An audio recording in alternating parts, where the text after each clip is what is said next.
todos. Como é bom estarmos novamente reunidos, né? Jorgito, de uma longa mudança e transformação, novos ares, novo lar, né? Estava tão bom que esqueceu de nós. Acho que bom, Jorge, está muito feliz, que legal, bacana. Em tempos de tanta notícia ruim, temos notícias boas, ainda que seja material, mas algo para nos alegrarmos, né? Como a conquista da casa própria do Jorge, a conquista da filha da Paty para uma universidade. Isso é muito bom, cara. Isso é maravilhoso. No princípio, uma exposição do livro de Gênesis. Semana passada nós fizemos a leitura de Gênesis capítulo 24, dos versos 1 a 21, e hoje vamos ler dos versos 21 a 67. Eu queria poder ter dividido essa parte, eu vou ler em duas. Eu queria chegar a mais ou menos 3 partes do capítulo 24, mas eu falei, não, eu acho que será possível compartilharmos e falarmos aquilo que esse texto tão rico tem a nos dizer. Semana passada nós falamos aqui, né? Levantamos a questão de um capítulo, 67 versos, dedicado a uma descoberta do amor, a uma busca pelo par perfeito. E nós não estamos falando aí de aplicativos de relacionamentos, de matches, não, mas de oração, de uma busca sincera, honesta. Isso foi muito legal. E hoje eu quero estar concluindo essa leitura, me aprofundando agora acerca de alguns aspectos, principalmente do servo de Abraão, que foi incumbido de encontrar a costelinha de Isaac. Então abra suas Bíblias no livro de Gênesis capítulo 24, vamos ler dos versos 21 a 67. Diz assim: o homem observava em silêncio atentamente para saber se o Senhor teria levado a bom termo a sua jornada ou não. Quando os camelos acabaram de beber, o homem pegou um pendente de ouro pesando 6 gramas e 2 pulseiras para as mãos dela, pesando 120 gramas de ouro. Em seguida perguntou: diga-me, de quem você é filha? Será que na casa de seu pai haveria lugar para eu e os que estão comigo passarmos a noite? Ela respondeu: sou filha de Betuel, que é filho de Milca e de Naor. E acrescentou: temos palha, muito pasto e lugar para passar a noite. Então o homem se inclinou e adorou o Senhor e disse: bendito seja o Senhor, Deus de meu senhor Abraão, que não retirou a sua bondade e a sua verdade do meu senhor. Quanto a mim, estando no caminho, o Senhor me guiou à casa dos parentes do meu senhor. E a moça correu e contou tudo aos da casa de sua mãe. Ora, Rebeca tinha um irmão chamado Labão. Este correu ao encontro do homem junto à fonte. Acontece que Labão tinha visto o pendente e as pulseiras nas mãos de sua irmã, e ouvindo as palavras de Rebeca, sua irmã, que dizia: ele me falou assim e assim. Por isso, foi até onde ele estava e o encontrou em pé junto aos camelos, ao lado da fonte. E Labão disse: entre, bendito do Senhor, por que você está aí fora? Já preparei a casa e o lugar para os camelos. Então o homem entrou na casa, descarregaram os camelos e lhes deram forragem e pasto. Também trouxeram água para que ele e os homens que estavam com ele lavassem os pés. Puseram comida diante dele, porém ele disse: não vou comer enquanto não disser o que tenho para dizer. Labão respondeu: diga. Então ele disse: sou servo de Abraão. O Senhor te abençoou, tem abençoado muito meu senhor, e ele se tornou um grande homem. O Senhor lhe deu ovelhas e bois, prata e ouro, servos e servas, camelos e jumentos. Sara, mulher do meu senhor, já era idosa quando lhe deu à luz um filho, a quem o meu senhor deu tudo o que tem. E o meu senhor me fez jurar, dizendo: não busque uma esposa para o meu filho entre as mulheres dos cananeus, em cuja terra estou morando. Pelo contrário, vá à casa de meu pai e à minha família, e ali busque uma esposa para o meu filho. Respondi ao meu senhor: talvez a mulher não queira me acompanhar. Ele me disse: o Senhor, em cuja presença eu ando, enviará o seu anjo com você e levará a bom termo a sua jornada, para que da minha família e da casa de meu pai você traga uma esposa para o meu filho. Você estará desobrigado do seu juramento, caso você for até minha família e eles não quiserem dar a moça a você. Nesse caso, você estará desobrigado do juramento. Hoje, pois, quando cheguei à fonte, disse: ó Senhor, Deus de meu senhor Abraão, leva a bom termo a jornada em que sigo. Eis-me agora junto à fonte de água. A moça que sair para tirar água, a quem eu disser: dê-me um pouco de água do seu cântaro, e ela me responder: beba, e também tirarei água para os seus camelos, seja a mulher que o Senhor designou para o filho de meu senhor. Antes que eu acabasse de orar em meu íntimo, eis que veio Rebeca trazendo o seu cântaro sobre o ombro. Ela desceu à fonte e tirou água, e lhe disse: peço que me dê de beber. Ela prontamente baixou o cântaro do ombro e disse: beba, e também darei de beber aos seus camelos. Bebi, e ela deu de beber aos camelos. Daí lhe perguntei: de quem você é filha? Ela respondeu: filha de Betuel, que é filho de Naú e Milca. Então lhe pus o pendente no nariz e as pulseiras nas mãos. E prostrando-me, adorei o Senhor e louvei o Senhor, Deus do meu senhor Abraão, que me havia conduzido por um caminho direito, a fim de encontrar para o filho do meu senhor uma filha do seu parente. Agora, pois, se estiverem dispostos a usar de bondade e de fidelidade para com o meu senhor, digam. Do contrário, digam também para que eu siga o meu caminho, para a direita ou para a esquerda. Labão e Betuel responderam: isso procede do Senhor. Nada temos a dizer, nem a favor nem contra.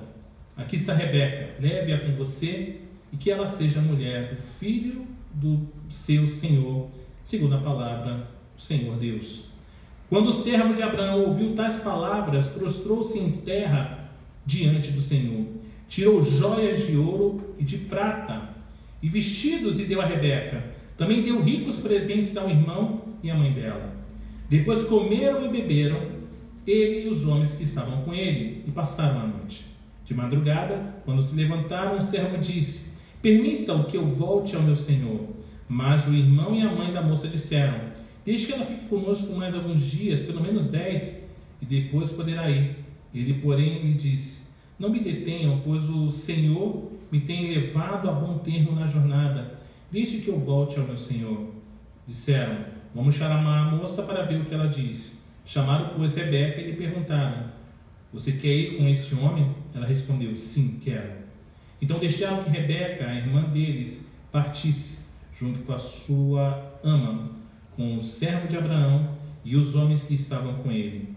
Abençoaram Rebeca e lhe disseram: que você, nossa irmã, seja a mãe de milhares, e que a sua descendência tome posse das cidades dos seus inimigos. Então Rebeca se levantou com as suas servas, e montando os camelos, seguiram o homem. O servo de Abraão tomou Rebeca e partiu. Ora, Isaque veio de Beer-lahai-roi, porque morava na terra do Neguebe.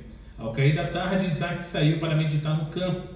Erguendo os olhos, viu, e eis que vinham os camelos. E também Rebeca levantou os olhos, e vendo Isaque, desceu do camelo, e perguntou ao servo: quem é aquele homem que vem pelo campo ao nosso encontro? O servo respondeu: é o meu senhor. Então ela pegou o véu e se cobriu. O servo contou a Isaque todas as coisas que havia feito. Isaque a conduziu até a tenda de Sara, a mãe dele. Ele tomou Rebeca, e esta se tornou a sua mulher. Ele a amou. E assim Isaque foi consolado depois da morte de sua mãe. Oremos. Deus, obrigado pela oportunidade que o Senhor nos concede como corpo, como igreja, de estarmos meditando na sua palavra. que a Tua palavra fale aos nossos corações, possa nos confrontar, consolar e confortar, Pai. Fique à vontade. Essa é a nossa súplica, no nome de Jesus. Amém. Em sua providência, irmãos, Deus levou Rebeca para junto do poço justamente no momento em que o servo estava orando. Naquele momento que o servo de Abraão estava orando, Rebeca apareceu. E ela fez exatamente o que ele estava dizendo em sua oração. O servo ele foi muito específico. Ele foi muito claro nos sinais que ele gostaria de obter. O servo usou o mesmo tipo de procedimento que Gideão iria usar anos depois, lá em Juízes. Uma porção de lã na eira. Essa, vale lembrar, não é a melhor maneira do povo de Deus determinar a vontade do Pai. Porque as condições que apresentamos a Deus podem não estar de acordo com a vontade dele. Então não confunda esse texto como um trampolim para que você peça alguns sinais que lhe convém, tá? Cuidado. Com isso, andamos pelas aparências e não pela fé, e podemos acabar tentando Deus. Mas Deus se adaptou às necessidades do seu servo e de Gideão e guiou-os conforme pediram. Rebeca não fazia a mínima ideia de que realizar uma tarefa tão simples para um desconhecido faria dela a noiva de um homem rico que desfrutava de um relacionamento de aliança com Deus. Eu fico pensando nos dias de hoje. Imagina eu chegar, eu não conheço o Dedê, tal, e peço, Senhor, que a menininha que eu quero casar, que ela venha ser branquinha, com cabelos longos, e que ela traga consigo um copo de água, eu peça água, eu com a minha cachorrinha, e ela me dê água e dê de beber o meu cachorrinho. Gente, incrível! Eu ia se chamar de louco. Que oração é essa? É muito mais fácil eu de repente me arrumar todo, usar uma bela blusa, uma bela calça, um belo tênis, um belo perfume, sabe? Usar a minha voz para seduzir, do que parar e orar. Hoje é assim. A coisa anda dessa forma. E se eu não quiser ainda ter esse trabalho todo, basta tirar uma boa selfie, colocar no site de relacionamento e ver se alguém vai dar match. É simples. É muito simples. Não há problema nenhum nisso. Não há problema nisso. Mas será que essa pessoa iria desfrutar de alguém que de fato tinha um relacionamento, uma aliança com Deus? Ela iria se tornar a mãe de ninguém menos do que Jacó, que seria o pai das 12 tribos de Israel. Eu li essa semana uma citação de um autor, e as suas palavras ficaram gravadas na minha memória. E eu fiquei impressionado. Eu falei, nossa, cara, legal isso. Faça de toda ocasião uma grande ocasião, porque você nunca sabe quando alguém o está avaliando para algo mais elevado. E isso me marcou. Eu falei, caramba, que toda ocasião sirva de ocasião, porque eu não sei em que momento eu posso estar sendo avaliado. O servo ali de Abraão estava avaliando Rebeca, a fim de determinar se ela seria uma boa esposa para Isaac. Podia ver que ela era gentil, agradável, humilde, saudável e esforçada. Irmãos, o rapaz pede água e ela de bate pronto, eu vou ainda dar de beber aos seus camelos. E aí vem umas curiosidades. Cada camelo consome em média 10 litros de água. Ele não estava com um camelo. Feministas nesse momento pira. Olha aí, olha a opressão em cima dela. Olha aí, olha como ele estava oprimindo a mulher. Mas ela fez isso. Ela foi lá, enchi, não foi chateada não, a Bíblia não fala isso. Ela fez por alegria, fez por prazer. Dar água a 10 camelos não deveria, em hipótese nenhuma, ser uma tarefa fácil. A gente deve combinar isso. E depois de uma longa jornada, de uma longa caminhada, Um camelo pode chegar a beber até 150 litros de água. 150 litros de água. E Rebeca precisava tirar toda a água do poço de forma manual. Não havia bomba de sucção para puxar essa água, não. As feministas naquela época deveriam pirar.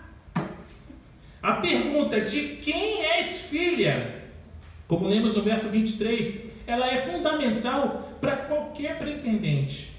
É claro que o servo estava interessado na família dela, mas para os cristãos de hoje, tanto homens quanto mulheres, essa pergunta tem uma aplicação mais ampla. Você é filho de Deus? Você é filha de Deus? Nasceu de novo na família de Deus? Como é trágico quando cristãos se casam com incrédulos e tentam começar um lar sem a mais plena bênção de Deus. Infelizmente, nos dias de hoje, o casamento tem se tornado uma espécie de remendo para erros. Transou antes do casamento, casa. Está sem paciência com seus pais que lhe cobram posturas, casa. Será que isso irá solucionar os problemas? Ou vai causar ainda mais problemas? Rebeca pegou seus presentes e correu para casa, a fim de contar aos pais e ao irmão Labão, que aparentemente parecia ser o chefe de família, que um desconhecido generoso precisava de um lar para passar a noite. A hospitalidade é uma lei de grande importância no Oriente, vale lembrar, de modo que a família foi encontrar o visitante. O caráter de Labão é revelado no verso 30. Ficou mais empolgado com os presentes caros do que com o privilégio de demonstrar hospitalidade para um desconhecido. Jacó, filho de Isaac e de Rebeca, descobriria anos mais tarde quão astuto e enganador era Labão. O servo não aceitou comer até que tivesse cumprido a sua missão. Não falou de si mesmo em nenhum momento, mas sim de Isaac e da grande riqueza dele. A caravana de 10 camelos ajudava a reforçar o que ele estava contando. Recapitulou o que havia acontecido próximo ao poço e só então Rebeca descobriu que estava sendo avaliada para uma nova e emocionante incumbência.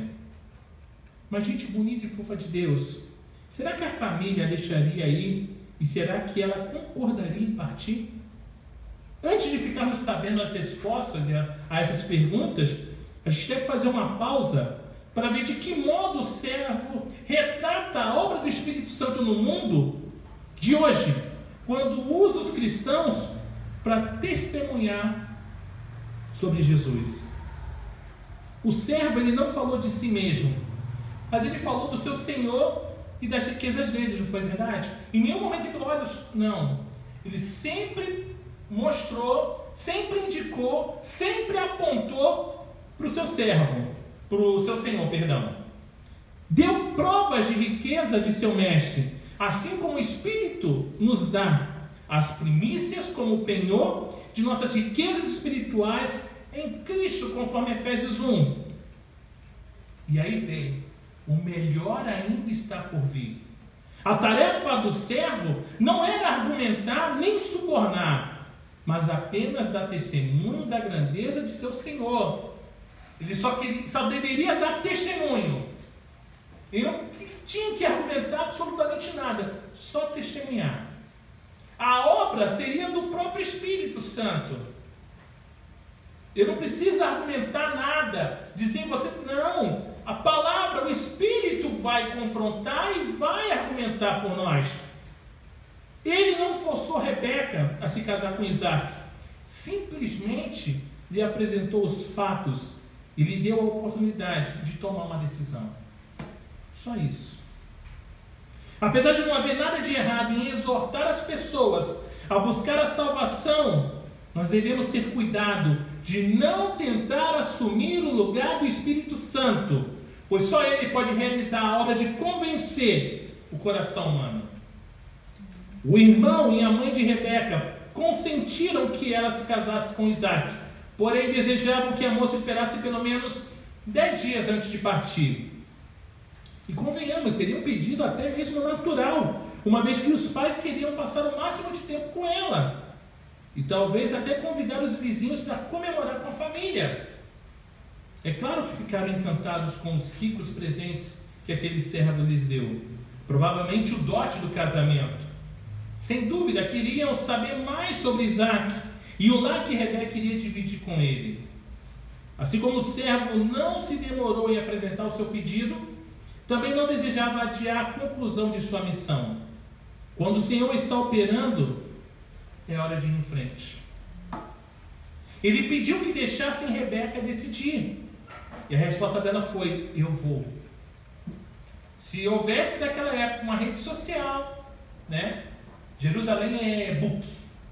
Estava lá a fotinha, o avatar de Rebeca e um outro desenhozinho assim: eu vou me casar. Sabe?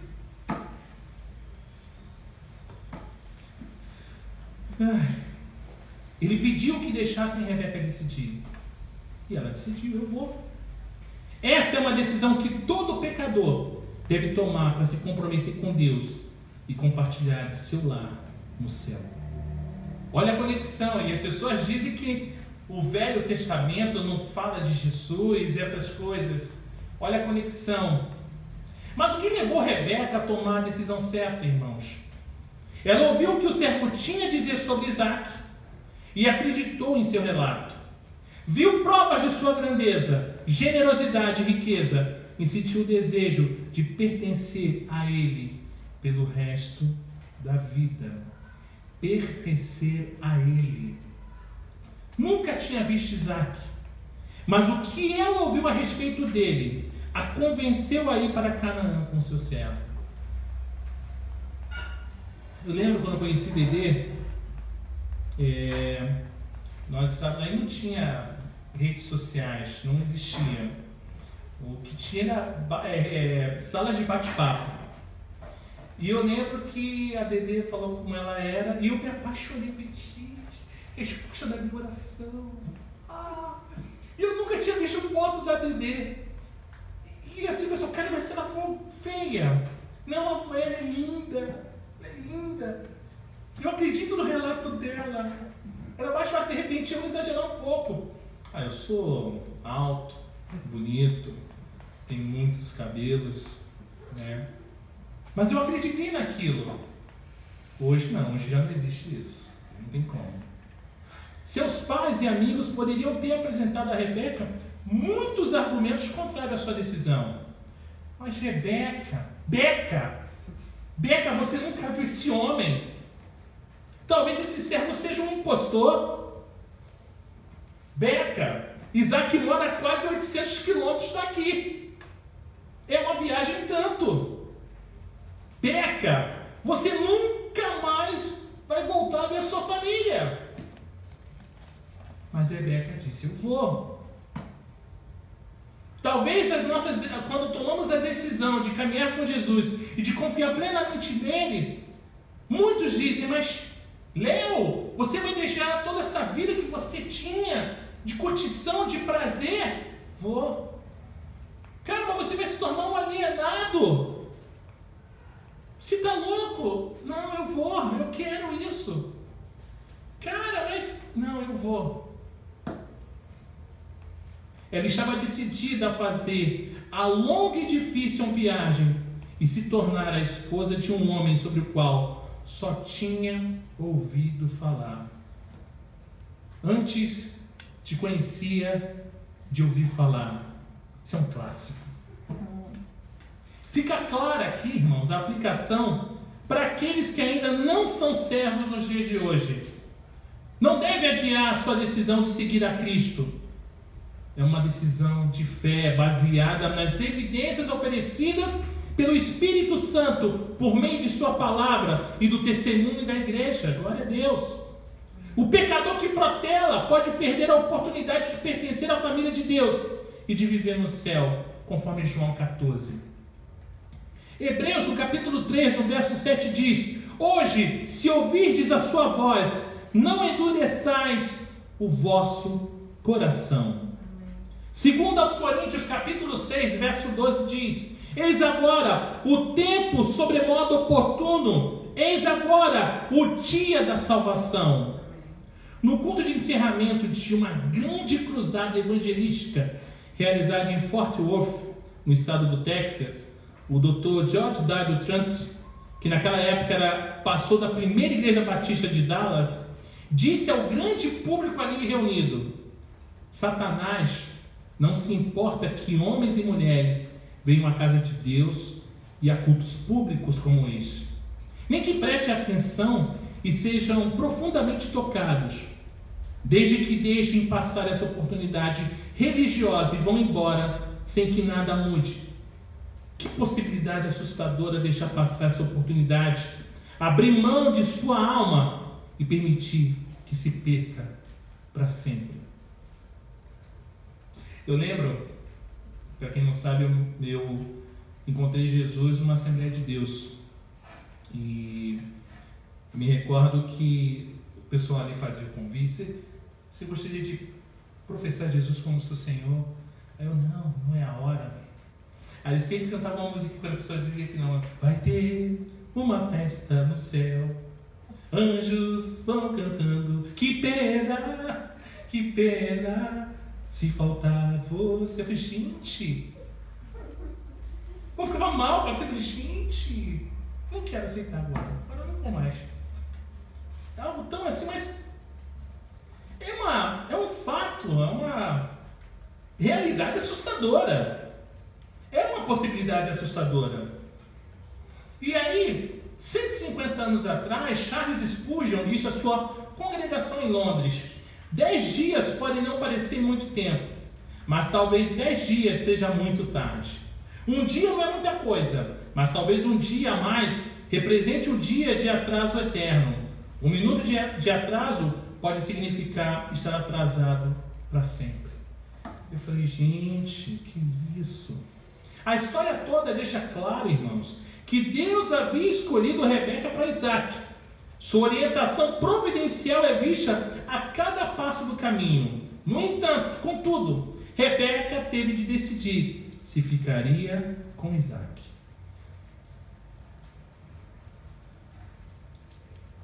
Seria a mesma coisa dizer, seria a Cíntia decidir se ficaria com Jorge, a Dedê decidir se ficaria com Léo.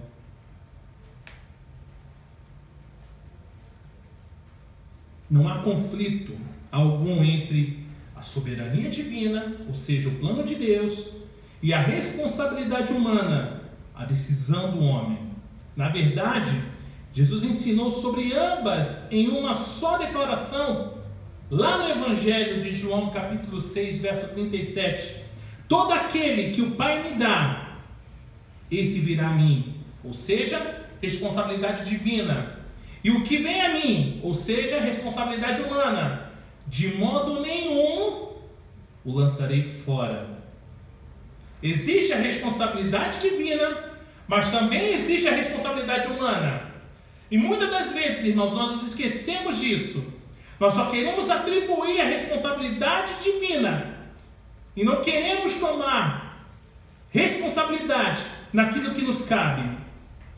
O pecador não deve se perguntar se é um dos eleitos de Deus. A admoestação para confirmar a vossa vocação e eleição foi escrita para cristãos e não para pecadores.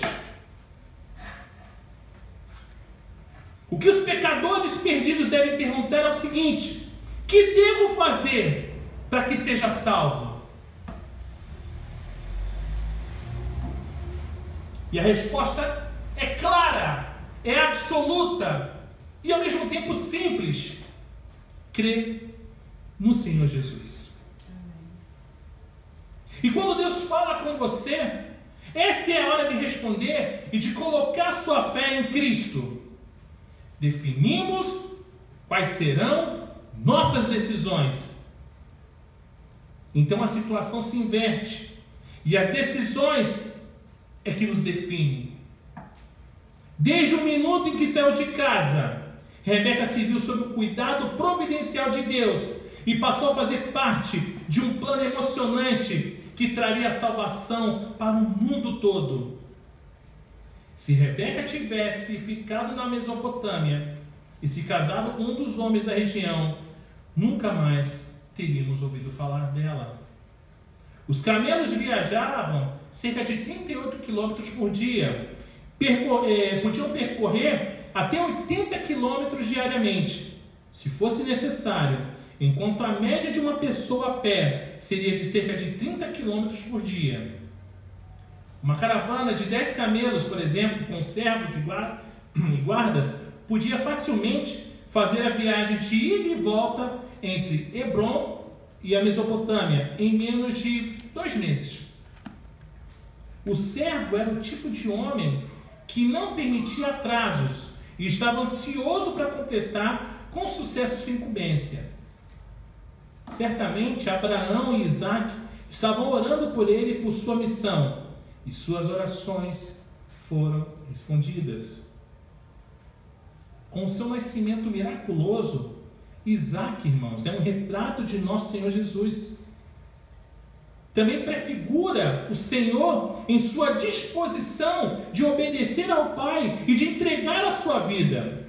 Já observamos que o verso 19 não diz que Isaac voltou do Monte Moriá com o pai, apesar de certamente ter sido isso que fez. Essa omissão, ela sugere a ascensão de nosso Senhor. Ele voltou para a glória a fim de esperar pelo momento de receber a sua noiva. E naquele tempo, Isaac não estava morando com o pai, mas sim ao sul de Hebrom, se preparando para começar seu próprio lar. Isaac é identificado com poços, assim como Abraão é identificado com altares. A água era um bem precioso e precisava ser guardada com muito cuidado. O nome do poço deve ter servido de encorajamento para Isaac enquanto esperava pela volta do servo. Poço daquele que vive e me vê. Se Deus havia tomado conta de Agar e suprido as suas necessidades, irmãos, certamente cuidaria de Isaac e lhe daria a esposa de que ele precisava, a fim de manter a linhagem messiânica. Jeová é o Deus vivo, que vê todas as coisas e que planeja todas as coisas para a sua glória e para o bem de seus filhos. Gênesis 24, verso 63, nos indica, irmãos, que Isaac era um homem quieto e meditativo, que buscava a solitude para ponderar as coisas do Senhor. Uma pessoa que medita, que tem os seus momentos a sós com Deus. Sua esposa era mais ativa, de modo que haveria um bom equilíbrio no lar do casal. Olha que incrível. Veja eu, por exemplo. Sou uma pessoa tranquila, medito, calmo. Veja o Dedê, essa espoleta, essa agitação, né? É sempre assim. Todo casal, eles se equilibram. Eles se equilibram, né? A gente sempre fala, nossa, um completa o outro. Por causa disso, existe esse equilíbrio, né? Os dois se viram de longe e Rebeca apeou, né, ou desceu do camelo para poder caminhar ao encontro de Isaac. Imagina a cena. Coisa linda. Lá vem ele, sabe? One, it's gonna be for two. Cara, lindo demais. Cara, o que são novelas mexicanas perto disso? Naquele tempo, era considerado falta de etiqueta. Olha isso, mulheres. Falta de etiqueta as mulheres andarem em animais de montaria na presença de homens desconhecidos. E além disso, ela se cobriu com um véu como sinal de recato e de submissão. Que isso, olha isso. Aquele véuzinho lá. Somente por amor. Cara, que demais. O fato de Isaac se encontrar com sua noiva ao cair da...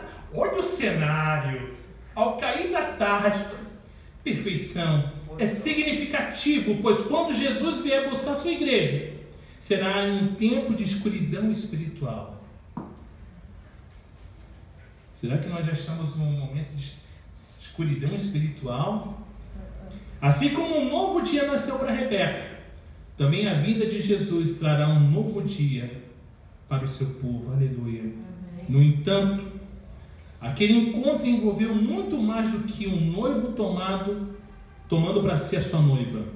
O servo também prestou contas ao filho de seu senhor.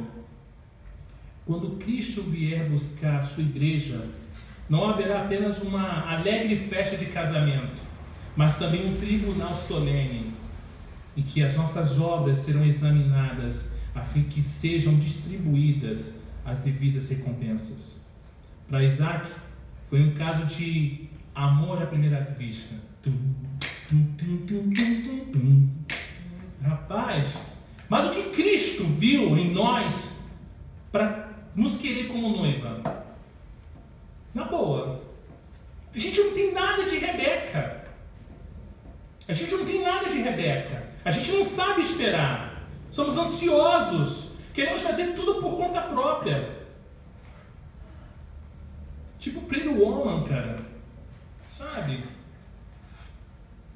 Muitas das vezes prostituímos aquilo que Deus tem nos dado. O que Jesus viu em cada um de nós?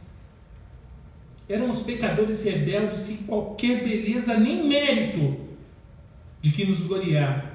Mas ainda assim, irmãos, Jesus nos amou e morreu por nós. Rebeca havia recebido alguns presentes de Isaac, mas quando se tornou esposa dele, passou a compartilhar de tudo o que ele possuía. A vida dos dois convergiu em uma só. E o mesmo acontece com Cristo e a sua igreja. Trata-se de algo muito maior do que uma história antiga e idílica de amor. Essa pode ser sua história de amor hoje. Se você confiar em Cristo e disser, eu vou. Que Deus nos bendiga. Amém? Glória a Deus.